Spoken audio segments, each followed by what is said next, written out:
यार पाज जुनैद, रात को एक ख्वाब मैंने बड़ा दिलचस्प देखा है। अल्लाह करे वो पूरा हो जाए इंशाल्लाह इंशाल्लाह, तो फिर मैं को प्लानिंग करूंगा।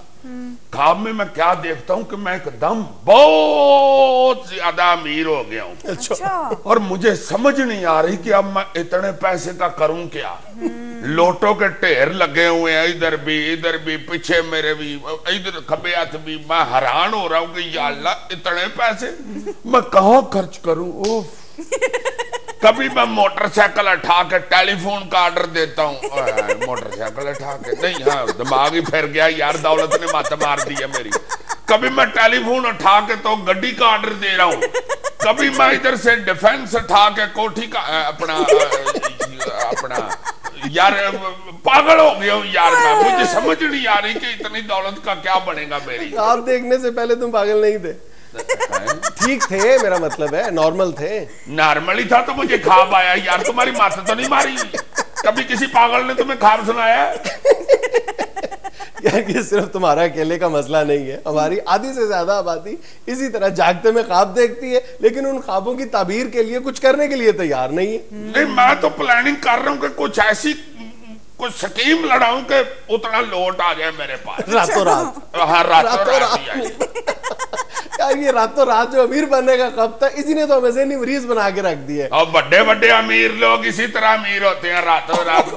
रातों रात समरा दिया, हफ्ता 2 हफ्ते लग जाते हो। चलो 2-3 महीने लगा लो यार, इससे ज्यादा मैं नहीं इंतजार कर सकता, मुझे नहीं पता। मैं भी चंद दिन पहले जो दुनिया का दूसरे या तीसरे नंबर का अमीर तरीन आदमी है, अमेरिकी जो इन्वेस्टर वॉरेन बफेट है, इसकी जिंदगी के बारे में कुछ तफसीलात पढ़ रहा था। यार इंसान की अक्ल दंग रह जाती है, इतनी मेहनत की है उसने, इतनी उसकी तवील जद्दोजहद है, और हम ये समझते हैं कि ये दुनिया के जितने बड़े बड़े उमरा हैं ये रातों रात उन्होंने ये मंजिल हासिल कर लिया। ऐसा बिल्कुल नहीं है यार। तो ये बफेट साहब कैसे अमीर हुए हैं? वॉरेन बफेट के बारे में मैं पढ़ रहा था कि 6 साल की उम्र में इसने पहली बार अपनी जिंदगी का जो पहला मुनाफा था वो 6 साल की उम्र में कमाया था। 6 साल की उम्र में कुछ चीज नहीं बेचती थी? वो ये था कि जब 6 साल इसकी उम्र थी तो ये कोई फुटबॉल मैच देख रहा था और शदीद गर्मी थी वहां पे और प्लेयर्स का बुरा हाल था पसीने से। ये भाग कर गया और 25 सेंट का एक मशरूब खरीद लाया और ला के इसने एक प्लेयर के हाथों उसको 30 सेंट में बेच दिया था, तो 5 सेंट का इसने मुनाफा कमाया। फिर 11 साल की उम्र में इसने अपनी जिंदगी का पहला शेयर खरीदा। 15 साल की उम्र में जब इसने अखबार बेचने शुरू किए, फिर इसने एक एकड़ का ज़रई फॉर्म खरीदा।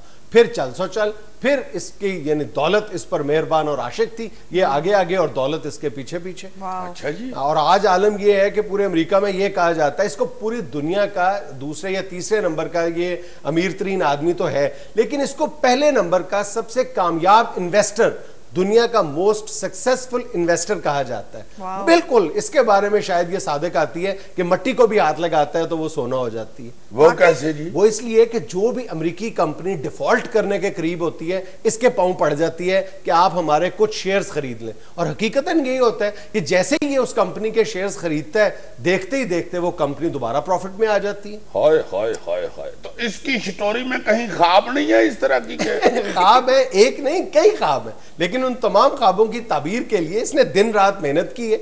और ये जो हमारे यहाँ है कि हमारे पास कुछ पैसे आते हैं, हम फौरन ही उन पैसों का गलत इस्तेमाल करते हैं। इसके बारे में तुम इसकी लाइफ हिस्ट्री पढ़ो तो इंसान बिल्कुल हैरान रह जाता है। इतनी सादा जिंदगी, यानी दुनिया की सबसे बड़ी प्राइवेट जेट कंपनी का मालिक है वॉरेन बफेट, और आज तक इसने प्राइवेट यानी निजी तैयारे में सफर नहीं किया। आम तैयारे में सफर करता है, मुसाफिर तैयारे में। और आज भी तमाम तर दौलत के अंबार के बावजूद ये शख्स 3 कमरों के मकान में रहता है, जो 50 साल पहले जब इसने शादी की है तो बनाया था। 25 साल पुरानी गाड़ी इस्तेमाल करता है, मोबाइल इस्तेमाल नहीं करता, लैपटॉप इस्तेमाल नहीं करता, सादा सी जिंदगी गुजारता है। और हमारे यहाँ जो उमरा की मसरूफियात है उनसे ये कोसों दूर है। सारा दिन ये 10 साल पुरानी गाड़ी। वो अंग्रेज तो धक्का भी नहीं लगाते, इसने क्यों रखी हुई है? हाँ, इधर तो बंदा कह देता ना यार, इधर तो 5-6 बंदे पीछे लग जाते हैं। अंग्रेज तो मजरूफ ही बड़े होते हैं। और फिर हमारे यहाँ के उमरा के जो चोंचले हैं, ये मसरूफियात हैं, उनसे ये शख्स कोसों दूर है। ये सारा दिन दफ्तरी जिंदगी के बाद जब ये घर लौटता है तो टीवी देखता है, ये पॉपकॉर्न खाता है और इस पर बड़े फख्र का इजहार करता है। वो दुनिया का अमीर तरीन बंदा है, 25 साल पुरानी गड्डी रखी हुई है, टेलीफोन नहीं है इसके पास, मोबाइल है, पॉपकॉर्न खाता है, सीधा को कंजूस आदमी है।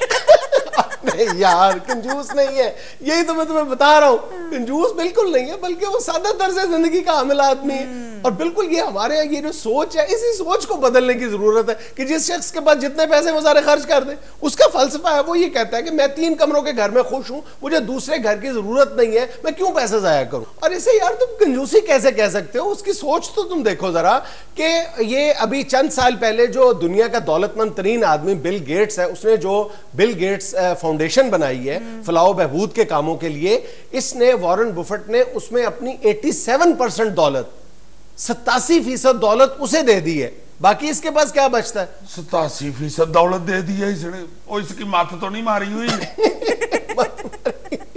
इसकी जो सबसे ज्यादा मशहूर बात जो बहुत जगह कोट होती है वो ये है कि ये हर साल अपने जो कंपनी के डायरेक्टर्स हैं उनको शेयर्स के हवाले से एक खत लिखता है और एक ही बात लिखता है कि मेरी 2 बातें हमेशा याद रखो। पहली बात ये कि आपके जो जिसने पैसा इन्वेस्ट किया हुआ है वो पैसा नहीं डूबना चाहिए, और दूसरी बात ये कि मेरी पहली बात हमेशा याद रखो। ब्यूटीफुल।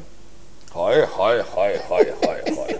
इसका कुछ अर्सा पहले एक अमेरिकी टीवी चैनल पे इंटरव्यू चल रहा था जिसमें इसने नौजवानों को 5 नसीहतें की थी, और कहा जाता है कि ये 5 नसीहतें जो हैं ये किसी भी नौजवान की, वो दुनिया के किसी खिते में रह रहा हो, ये गोल्डन एडवाइसेस है। वो ये पहली बात ये कि कभी आप क्रेडिट कार्ड्स और बैंक लोन्स के चक्कर में ना पड़े, बल्कि हमेशा सरमायाकारी करें, यानी पैसा बचाएं आप। और दूसरी बात ये कि कभी आप ब्रांड नेम्स के चक्कर में ना पड़े, खरीदारी करते हुए हमेशा वो चीज खरीदें जो आपको कंफर्ट देती हो। बहुत अच्छे। और तीसरी बात ये कि हमेशा सादा जिंदगी गुजारें। और चौथी बात ये कि जितनी मेहनत आप चीज बेचने पर सर्फ करते हैं उससे आधी मेहनत आप चीज खरीदने पर सर्फ करें, तो आपका मुनाफा जो है वो दुगना हो जाता है। ये बहुत पते की बात है। जब भी हम वाकईतन कोई चीज अपनी बेचते हैं तो बहुत तरद्दुद करते हैं, लेकिन कोई चीज खरीदते हुए हम बहुत ज्यादा जल्दबाजी का मुजाहरा करते हैं। और 5वीं नसीहत नौजवानों को इसने ये की है कि सुने सबकी,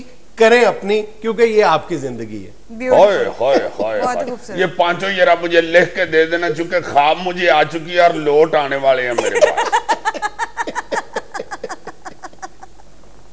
दुनिया में लेंगे एक छोटी सी कमर्शियल ब्रेक, हाजिर होते हैं चंद लम्हे बाद।